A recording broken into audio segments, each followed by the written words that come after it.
The 10 News Weather Authority, always watching and tracking for you from the JES Weather Center. Good morning, everyone. Time now 6:47 as we have a live look at radar, dealing with some isolated storms out towards the west, but some widespread rainfall for our eastern zones like Lynchburg, parts of Southside, Roanoke Valley, and out towards the north and west, dealing with some spotty showers this morning. So if you're headed out the door, grab the umbrella as you're likely going to need it throughout the rest of the morning. Futurecast showing a little bit of an overdone widespread light rain throughout 11 a.m. Once we get into the afternoon, say about 2 o'clock, we'll turn partly cloudy, allowing for a little bit of daytime heating to occur. And so because of that, we'll start to see some isolated storms pop up, some of which could bring some gusty winds, perhaps even some heavy rainfall, which leads to localized flooding, and then possibly even some small hail as well. So as we head into the rest of our Thursday, most of us are going to remain dry in the afternoon, with the exception of a couple of us seeing some of those storms. Now, the overall setup is not changing. It hasn't changed in what seems like a week. We've got this flow out of the south and west, thanks to the upper level storm track staying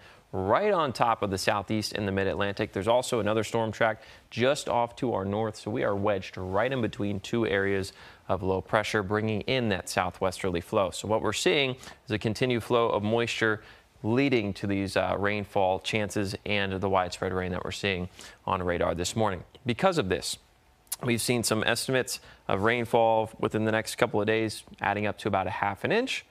And in prior days, we've seen about 3 to 4 inches in some isolated areas. So because of that, there is a flash flood risk in effect for today. Marginal risk highlighted here in green. And then you'll notice the Carolinas are under a slight risk. They've seen almost double the amount of rainfall that we've seen in the past week or so. And because of that, they've seen some pretty astounding flooding happening within the last several days.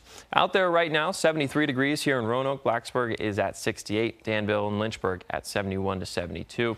Throughout the rest of the morning, if you're headed out the door, grab the raincoat, grab the umbrella, because rain chances are fairly high, 60 to 70% throughout the next several hours, with temperatures in the low to mid 70s and mostly clear skies building in from time to time. High temperatures out there this afternoon. We get to 84 right here in the city of Roanoke, 80 for Wytheville and Stuart, 83 for the Hill City. South Boston gets to 80. Covington gets to 82 degrees. Muggy meter forecast over the next several days. Even though the pattern is going to be shifting just a little bit, we're still going to remain humid. So even though our skies will clear as we have a look ahead to the next several days, including the weekend, even though our skies will clear, the mugginess will still be there. Notice Saturday, overall weaker pattern across the country. That includes the mid-Atlantic and the southeast as high pressure looks to build in.